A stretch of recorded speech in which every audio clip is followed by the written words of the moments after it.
So, very useful daw nitong ating mini fan na rechargeable. So, ayun siya. Ganito siya ka-cute. Diba? Aesthetic siya. Tapos, pwede ninyong palawit, ganyan. Tapos, ito naman ay pag hindi kasya sa bag ninyo, pwede niyo tupiin na pa ganyan. O, diba? Ang cute.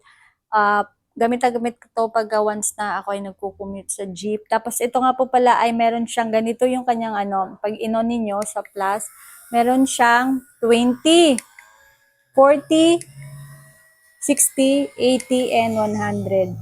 So, kita nyo naman, oh, hindi siya ganun kalakas, hindi rin siya ganun kahina. Tamang-tama lang talaga sa mukha ninyo, oh, di ba? Tapos, mura lang po ito, 100 pesos lamang. Tapos, matagal siyang malubat, yun ang kinagustuhan ko sa kanya. Matagal siyang malubat, and then pag i-charge ninyo, mabilis lang din siyang ma-full charge. So, ganun siya, oh. May kulay din siya na gray. Ito yung pinili ko, white. White and black. Oh, di ba? So, kung gusto niyo ito, ilalagay ko dyan sa yellow basket. Ang ganda kasi summer na ngayon, gamit na gamit talaga ito kahit saan. Pagka once na kayo nasa school, estudyante kayo, or teacher, yung hindi kayo, yung room ninyo ay hindi air conditioner, o, di ba? So, kung kayo magkukommute, ayan, bagay na bagay ito sa atin.